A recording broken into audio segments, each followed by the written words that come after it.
Ready start.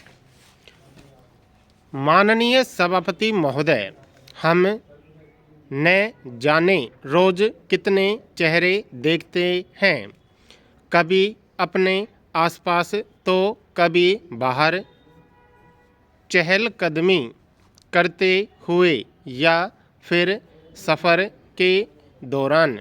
ये सभी चेहरे एक दूसरे से भिन्न होते हैं, मगर मनुष्योत्तर प्राणियों और पौधों की विविधता को छोड़ भी दें तो अलग अलग चेहरों और उनकी शारीरिक भिन्नता को देखकर बहुत आश्चर्य होता है। बिल्कुल जादू की तरह इनकी विभिन्नता देख मन में सवाल भी उठता है कि आखिर बनाने वाले ने इतनी विभिन्नता कहाँ से पाई। देखा जाए तो यही विविधता मानव सभ्यता का आधार है। जिस तरह हमारे ही हाथ की पांचों उंगलियां बराबर नहीं होती, उनकी बनावट अलग अलग होती है, उसी तरह मनुष्यों में भी विविध खान पान, विविध पहनावा, विविध भाषाएं और सबसे बढ़कर विचारों की विविधता पाई जाती है। साथ ही यहाँ हर व्यक्ति अपने जीवन में अलग तरह के अनुभवों, परिस्थितियों, शिक्षा, मूल्यों और दृष्टिकोणों से होकर गुजरता है।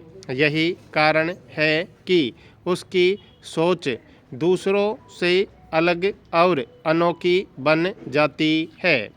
एक ही घटना को देखकर पांच लोग पांच अलग प्रतिक्रियाएं देते हैं। नैतिकता का सार भी इसी विविधता को समझने, स्वीकार करने और उसका सम्मान करने में निहित है। बड़ी बात यह नहीं कि हमारी सोच किससे मेल खाती है, बल्कि यह कि हम दूसरों की कल्पना और विचारों को कितनी गरिमा देते हैं, उसे कितना अपना पाते हैं। कहीं हम अपने ही पूर्वाग्रहों से ग्रसित तो नहीं रह जाते। कहा गया है कि विचारों में भिन्नता जीवन की सुंदरता है। यदि सबकी सोच एक जैसी हो जाए तो प्रगति ठहर जाएगी।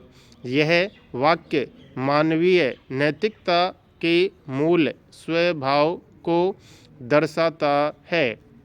बहुलता को स्वीकार करना सिखाता है। हर व्यक्ति इस दुनिया में अपने जीवन की अलग पृष्ठभूमि लेकर आता है। किसी का बचपन सुरक्षित और सहयोगपूर्ण बीता होता है तो कोई कठिनाइयों से जूझ कर बड़ा हुआ होता है। किसी ने शिक्षा के माध्यम से दुनिया को गहराई से समझा होता है तो किसी ने अनुभवों के माध्यम से। इन्हीं परिस्थितियों से किसी व्यक्ति का आचरण और नैतिकता का निर्माण होता है। जैसे एक व्यापारी अपने लाभ हानि को केंद्र में रखकर कुछ सोचता है, एक शिक्षक ज्ञान और मूल्यों के आधार पर विचार करता है।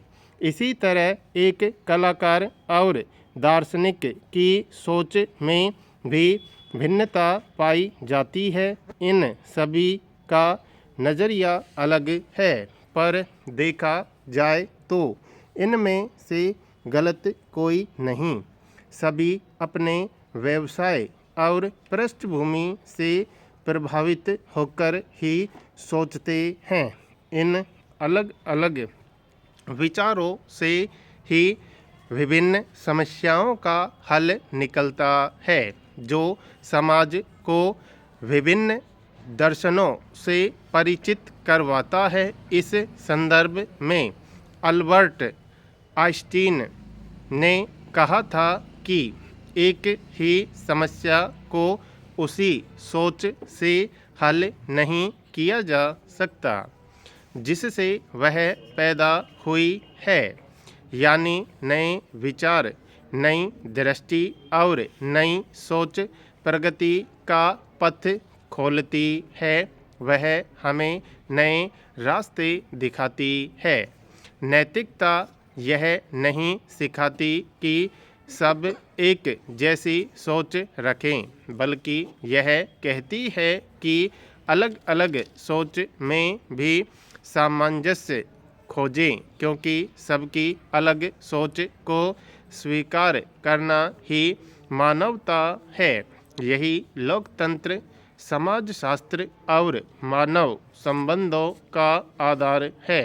इस धरती पर हर बड़ी खोज, हर बड़ी बहस और हर बड़ा परिवर्तन तब हुआ जब किसी ने दुनिया को अलग नज़रिए से देखा। पेड़ से सेब को गिरते हुए कई लोगों ने देखा होगा, लेकिन न्यूटन ने इसी सेब को देखकर गुरुत्वाकर्षण की खोज की और गुरुत्वाकर्षण के नियम से दुनिया को अवगत कराया। बुद्ध ने दैनिक जीवन के दुख देखकर उनसे द्रवित होकर उसके समाधान की खोज की। वहीं रविंद्रनाथ ठाकुर ने संगीत में प्रकृति का दर्शन देखा। अगर सबकी सोच एक जैसी होती तो न विज्ञान आगे बढ़ता, न साहित्य, न समाज, न मनुष्य की चेतना। यह अलग बात है कि हम अपनी सोच की इस भिन्नता को किस दिशा में मोड़ पाते हैं। किसी की प्रगति देखकर कोई ईर्ष्या से भर कर अपना ही नुकसान कर लेता है, जबकि इसके ठीक उलट कोई उससे प्रेरित हो अपनी जिंदगी को सही दिशा दे देता है।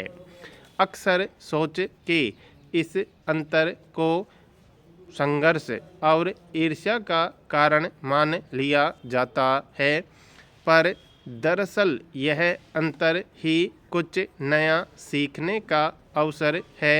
जैसे संगीत में हर सुर अलग है, पर सब मिलकर एक राग बनाते हैं, वैसे ही समाज में हर व्यक्ति की अपनी एक अलग सोच है, जो किसी समस्या का अलग अलग निदान ढूंढ सकती है। लेकिन इस दुनिया को विचारों की सामूहिकता की ज़रूरत है। अब प्रश्न उठता है कि जब विचार ही अलग हों तो उनकी सामूहिकता कैसे हो सकती है, वह भी विभिन्नताओं से भरी इस दुनिया में। दरअसल विचारों का आदान प्रदान समाज को अधिक लोकतांत्रिक और संतुलित बनाता है। जिस तरह बुद्ध के विचारों को, जो कभी हम सबसे अलग है और नवीन थे, आज हम सभी मानते हैं, दूसरों की सही सोच को समझना और अपनाना ही परिपक्वता होती है। इससे पूर्वाग्रह कम होते हैं। यह हमें नम्रता, धैर्य और स्वीकार्यता का पाठ पढ़ाता है। विविधता को अपनाना ही सभ्य समाज की पहचान है। जब हम लोगों के विचारों का आदर करते हैं, तब हम उनकी पृष्ठभूमि को समझते हैं और जब हम अपनी सोच दूसरों पर थोपने के बजाय साझा करते हैं तभी हम वास्तव में मनुष्य कहलाते हैं।